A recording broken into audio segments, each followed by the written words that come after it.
Don't be weird, please. I'm begging you. I'm trying.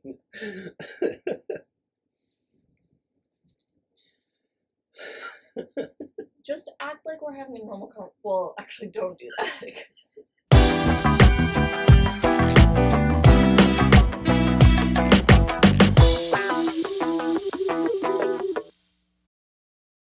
all right, so welcome back to the podcast. Today's guest, we have none other than my husband, Evan Middleton.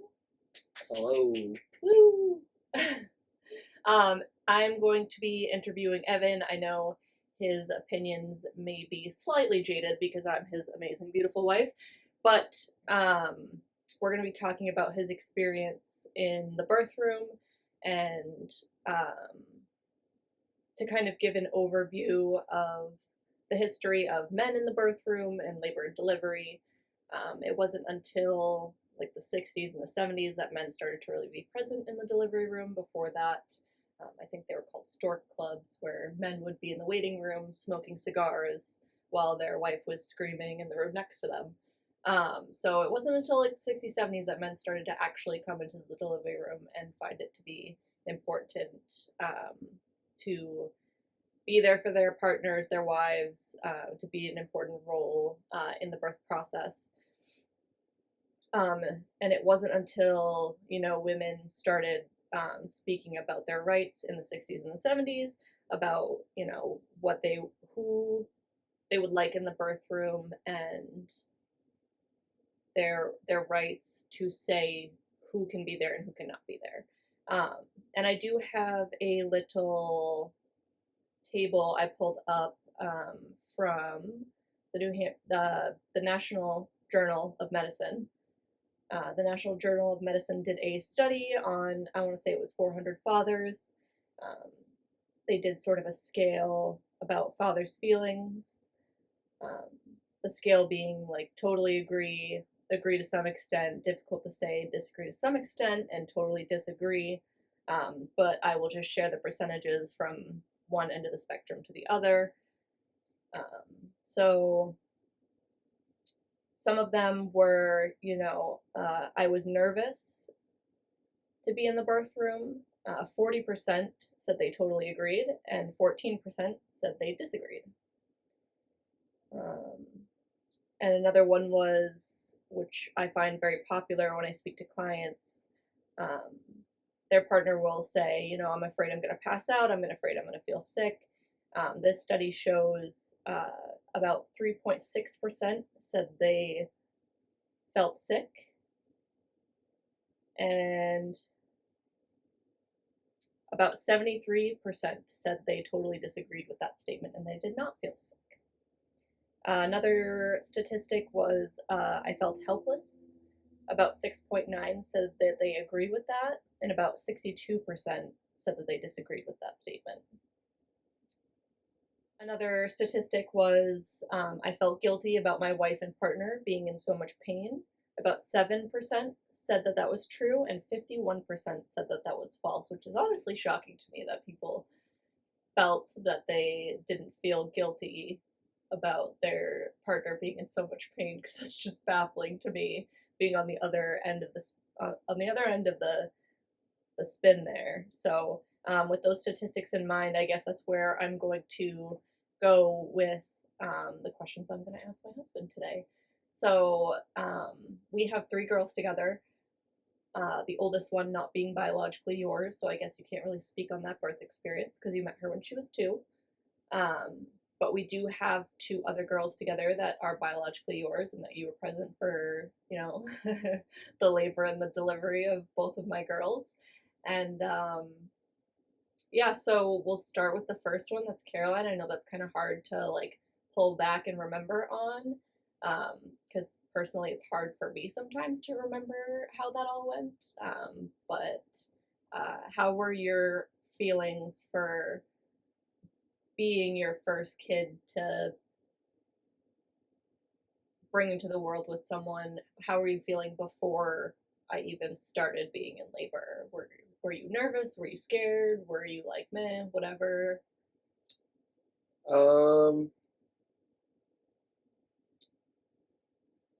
I mean, I believe that as every father should, there should be some nervousness, but I didn't feel nervous up until when you told me, like, baby's actually coming. We have to leave. We have to go.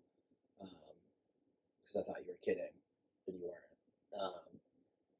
So I was nervous when it was actually happening. I don't think I was nervous going or leading up to it.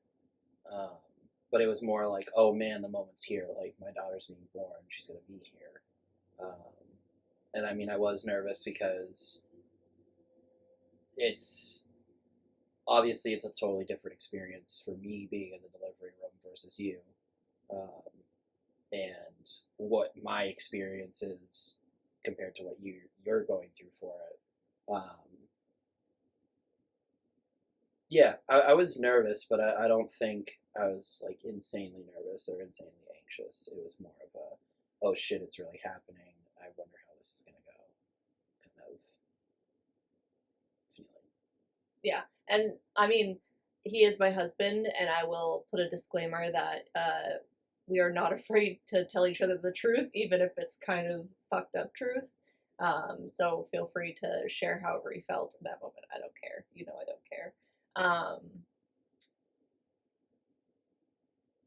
when when I went into labor with Caroline, it was like on a Friday. I remember it was like Labor Day weekend. It was a Friday. We had just been to my uncle's like fire pit. It was like 8 o'clock at night. He was having a fire outside. They were cooking, um, and we ate. And then all of a sudden, I started feeling sick. Was in and out of the bathroom for a while, and I texted Evan from the bathroom and was like, "Man, something's up. I can't stop pooping. We gotta go. I think this is it. I think it's happening. I'm feeling like like crampy and like didn't have control of my bowels for like a hot minute there. So I texted Evan and we left. Didn't say anything to the family that was there. Just kind of left quietly. Went back home to our apartment and I was on and off the toilet still for a couple hours, and Evan didn't think it was really happening, so he went back to sleep. And then, I had started getting my things together, and I nudged him, and I was like, Evan, like, you gotta get up, like, this is real. And he goes, oh, shit, I thought you were kidding. Like, I didn't know this was really happening. I said, yeah, Evan, like, we need to get in the car. We need to go grab a towel in case my water breaks. And we drove to the hospital. I don't remember a whole lot from there. It's kind of all a blur now, but I do remember that I changed my birth plan like 3 weeks before I gave birth because I wanted to try to go through labor as long as possible without an epidural this time. And Yep. I did a decent amount of preparedness for it. I did not have a doula at that time. I didn't go to any childbirth education classes, but I did, speak to other moms who had a similar experience of having an epidural and then wanting to be more natural the second time around. Um, so I didn't really have like a whole lot of tricks up my sleeve to get there. Luckily, the midwife that was on at the time when I was laboring was really great, and she literally let me hold on to her and pant in her face for most of labor. And I was like in and out of the tub and stuff, I remember, and I did try nitrous. Now, when we got to the hospital, when I was first like in labor and they admitted us, they checked me and they said, yeah, it's time. You're like, I don't remember, it was like 3 or 4 centimeters, but my contractions were um, pretty hot and heavy, Mm. and they didn't ever stop. So when they admitted us, how were you feeling about being admitted? Um, Again, nervous because it's all new, new experience, new feelings that I've never felt. Um, when we got into the room, I would say up until she was born, the most feelings were probably frustration because of feeling like I couldn't help you and that what I was doing wasn't what you needed, but not knowing what you needed. Um, and then just seeing you in pain, someone you love so much. And um, they're just in agonizing pain, from what it seems like. I wouldn't have liked to do that, and felt helpless and kind of not so much guilty, but I was hurt that you were hurting so bad, and there wasn't anything that I could like physically um, do at that point, because I remember you did a lot of standing, um, leaning over the bed, and like breathing, and then I remember we brought you to the the bath, and then you were in the bath for a while, and then eventually, I believe when we were getting you out of the bath, that's when you decided that you were done trying to do it natural, that you wanted the epidural, and then there was like a sense of calm once you had the epidural, and you got to like lay down and relax after hours of fighting against getting an epidural and trying to do it, and then I don't. I think I slept while you slept, but it was hard because my mind was just like going crazy, firing off a million things a minute with everything that was going on. So I don't remember if I slept or not. At least not until she was born, and then we all slept at the same time. But I would say that was the majority of my feelings. Not so much guilt that you were in pain, but more so frustration and sadness that um, I didn't know the proper things to do, um, nor am I a doctor or nurse, so I can't do the things that they can do, um, nor what a doula could have done had a doula been their situation. So I do remember getting out of the tub and being like, I can't do it anymore. And that's when they checked me again and they said that you're 7 centimeters, so we feel fine giving you an epidural now, which makes sense because like that's transition for most women. Transition is like peak of labor, right? So 7 to 8 centimeters, they say, is transition. It's when you have these overwhelming feelings of, I can't do it, I can't go on any longer. How am I going to get this baby out? Because things have been hot and heavy for so long and your body's so tired that you just have like an overwhelming feeling of like, I can't do this anymore, which makes sense as to why I got an epidural then, because I was ready and I was tired. I had been on and off like contracting for like a whole week prior to that, so I was just not really running on a lot of sleep. And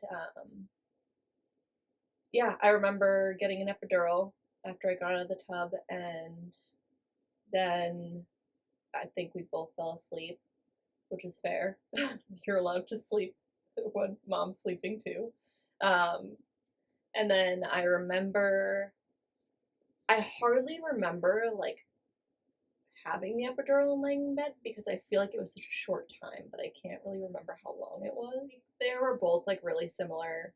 Both of them are incredibly similar, I think, personally. I think I labored at home longer with Willow before we went to the hospital. But with Caroline and Willow, both of them are really similar. It's a pretty similar story. I want to say under 10 hours total, so it's hard to. I think I was in labor with Caroline for 23 hours total. From start of contractions that were regular to physical birth of her. And I don't remember what time of day she was born. With Caroline for like maybe 30 minutes. And it was pretty like easy compared to my first birth where I had been pushing for 3.5 hours and they kept threatening me with a C-section with my first birth with Olivia, my oldest. And so I only pushed for like 30 minutes and she kind of just slid right on out. And I put her on my chest and Evan took some pictures of her. And then, yeah, like the rest is, skin to skin. We nursed right away. But seeing the whole thing, I mean, you were a great support. You didn't hesitate once to grab a leg and watch me push a whole human out of me. What was your experience during that?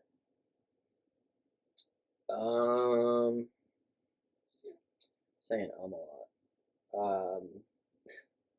It was a lot emotionally. Um, again, um, sitting there, like holding your leg up with one of the other nurses while you pushed, and again, seemed to be in a lot of pain. And at the same time, I can see my child's head coming out of you, um, which is crazy. You know, it's like um, this is our child. This is half of you, half of me. Um, it was mind blowing to see her for the first time, and um, I never felt so much love and happiness and also sadness and joy. Just a big old bag of emotions watching her come out and be a little tiny human being. Um, Especially to where she's at now today. It is crazy to think about how little she was and that day. But yeah, overall, I'd say I was very emotional. It was a lot. Um, it was my first biologically born child. It was my first experience with it. Um, it was our first child together, with the exception of Libby. She's still our first child, but um, yeah. Overall, I was very overwhelmed. with Did you emotions. ever at any point find yourself feeling sick while I No, was pushing or no, seeing the graphic detail of things? nope. That's life. Which is weird to say because when I was younger, when I was a kid, I was very squeamish, and I'll never forget in preschool, um, or it was kindergarten, one of the two. We were outside playing, and there was a caterpillar on this wood thing, and I stomped it, and then looked at the guts after, and I threw up everywhere. Um, and that was like a common thing as a kid growing up. I used to throw up all the time from things that made me squeamish, but not so much anymore, I guess, because I didn't throw up or pass out, and they were born. Yeah. I will say, like, I can't really super remember the time before Caroline was born when we were together, but I will say that, like, having you watch me push a whole human out, I don't think I was nervous for you to see it necessarily, but I think I was nervous to traumatize you. Like, I didn't want to traumatize you. Like, I was like, are you sure you want to watch? Like, are you gonna be okay? I didn't want to like burn it into your brain. Um, but I wasn't like nervous for you to watch. I was, I will say, like, before that happened, I think like our relationship, like, we were pretty close and stuff like that, but like having you watch a whole baby come out of me kind of like made our relationship a lot more like comfortable, maybe. I mean, we're not like afraid to like go to the bathroom in front of each other now and like all that stuff because you've Well, once you've seen pushed that, that I boundary feel like you've already. kind of seen everything. Yeah. So there's not really much to um, shock factor, I guess. Yeah.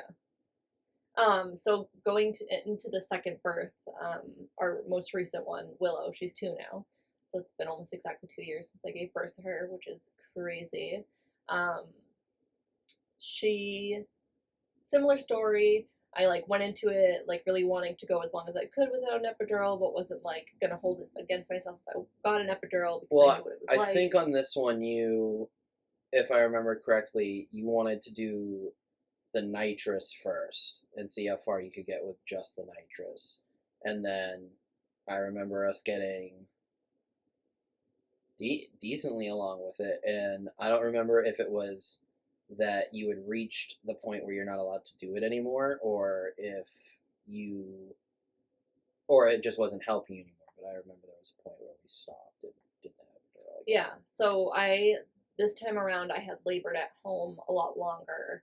I was kind of in labor all day at home. Um, I woke up at like 8 o'clock in the morning and I was like, yep, I'm in labor. Like, it's happening. Started timing my contractions. I didn't say anything to you because you were at work until like noontime when things started to pick up a little bit better. Yeah, I remember getting that text, and I told everybody at work that I might be leaving. I remember that day specifically too because um, it was a Friday, and we were the police officers that were running the detail for us like went and picked up a bunch of pizzas, and we were eating lunch, and then I got that text from you. I was like, oh, well, I'm out, boys. And then I remember one of the cops gave me a ride in his cruiser, and he just like threw on his lights and blasted me back to my car, um, like 30 minutes from the job site. And then went home, and then we stayed here Yeah, so when you for. got home, it was like 1 o'clock because I had texted you at like noon. It didn't take you long to get home. But you got home and you looked at me and you're like, you're not in labor. You're like, I'm gonna go play video games. See you later. So you went upstairs to like do your thing. And at one point after you had come home, my mom came upstairs and she looked at me and without me even like saying anything to her, she was just like, you're in labor. And I was like, yeah, how do you know? And she goes, I know the face. Like, I know when someone's laboring. I gave birth to 5 children. I know what it looks like. Yeah.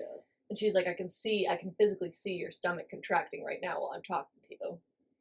So my mom just like told me to chill out and call her if we needed her. And went downstairs and I kind of just sat in the living room for a while and like sat on my ball and kept timing my contractions. I think at one point I even pumped to try to keep contractions going while I was on the ball. But I don't think you remember any of it because you were playing video games because you didn't think I was serious. No, I think that I'm pretty sure that at one point we came down and we decided to order dinner before we left. Yeah, To yeah. go to the So hospital. that was like after I had been. Well, no, like, because when I came home, we weren't leaving. We Right. weren't going. And again, it was like I don't know. I probably could have done something different than play video games, but at the time, it seemed like there was nothing I could do besides wait until you were ready to go. So I just went and did what I Which is would have fine. done. I mean, you know me, I'm a lone wolf. I don't mind sitting by myself. I feel like it actually like kind of helped me not having you like watch me be in labor in the living room watching TV sitting on a ball. Because I didn't feel like any of the pressure of like an audience. I just kind of did my thing for a couple hours. And then I remember you ordered dinner, but my contractions were starting to pick up right after you ordered your dinner. And I said to you, well, we gotta go. Like, my contractions are getting really hard to breathe through. I can't talk through them.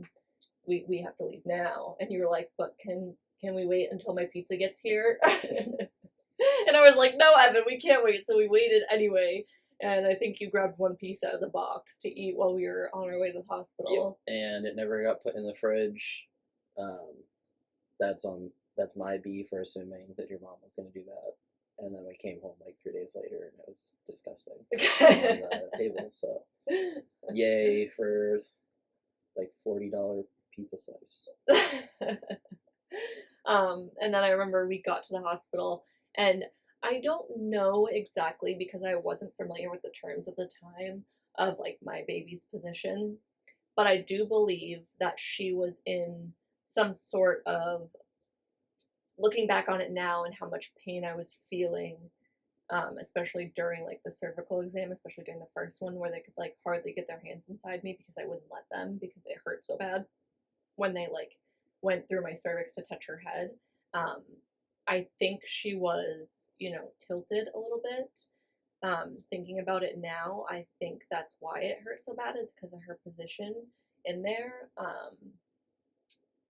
Looking back on it, having had a doula be present, I think things would have been slightly different. I think I could have coped longer and possibly better. But I do remember getting in the room, being admitted, and asking for nitrous because I like could not breathe through them because they were like piggybacking off each other. And although they weren't like a full minute long each time, like I felt like I didn't have a break in between. So we did try the nitrous, but it was making me very lightheaded this time around. Where the first time I kind of like champed through it most of the time with the nitrous. But this time around, I was very, very nauseous. I felt very sick. It was making me dizzy. I felt like I couldn't catch my breath between contractions, so I asked for an epidural. And at that point, I was already 7 centimeters, 7, 8. I don't remember if it was 7 or 8, somewhere between there. And getting the epidural, and within a few hours, again, being told like it's time to push. With this one, I feel like I pushed for like 10 minutes, not even. I feel like I think I distinctly remember you were next to me holding my leg. Another nurse was next to me. I made a joke. and then you made a joke back to me, and I laughed and pushed her out while I was laughing. It might have been. It was really quick. It might have been. It was really quick. It happened like I remember being very surprised. I was like, "Wow, it's already done. It's already here. Holy crap!" Yeah. Do you remember? So when I was giving birth to Willow, I remember they said, even though your water slightly broke, there's like a 4 bag of waters that was kind of like bubbled around her head. So when she was Yes. coming out, they asked you, they said, Evan, can you see that? And you said that you could see her hair like waving in the water, like her hair was like flowing back and forth in the water. You could see. Yeah. Um, and then when I put like the water, the 4 bag around her head didn't really break until she was like almost all the way out, which is crazy to me. That it didn't break sooner. What was that like having like a sort of you've seen birth once before, but this being slightly different? Like, what was that like for you? Were you more confident this time around? Were you more prepared? More prepared and more confident. Less nervous because I knew what to sort of expect going in. Um, Still, like sad that you were in pain.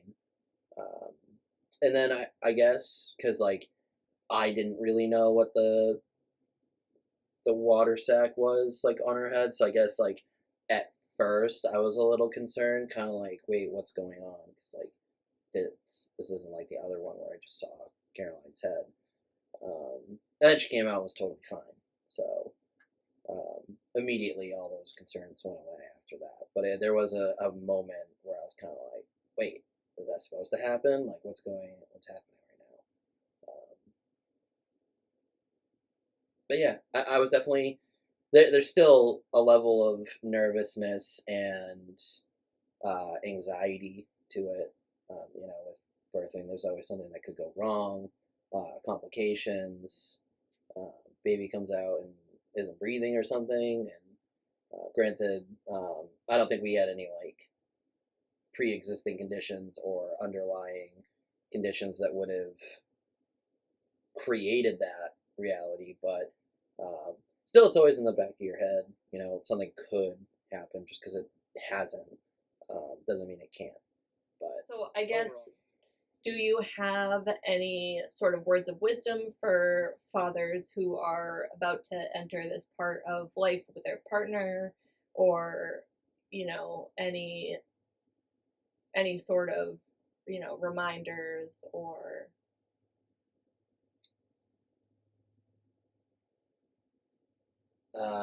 be there for them and be present. It's a once in a lifetime moment. You don't want to be ripping a match of Call of Duty, not helping, even if you're not making a big impact in the room. And for her, like, I don't think I would have chose any other place than to be um, beside you, holding your leg while our kids were born. Um, it only happens once, and you never get to relive that moment. Or I mean, you get to, but it's not the same. Missing your child's birth or something. And then if reading is your thing, if you like to read books, you should read books on the birthing process and better ways that you could be there to help your wife or your the mother of your child. a Um, great book to read for partners. It's called The Birth Partner by Penny Simkin. It kind of like goes over the rules or the roles of um, having a partner in the delivery room and or a doula. So it kind of breaks down what that looks like for partners.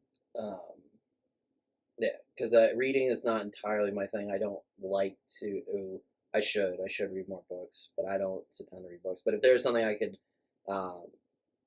if there's something that a first time dad could do, or a first time expecting dad could do, um, or a first time expecting mom, is to read that book and um,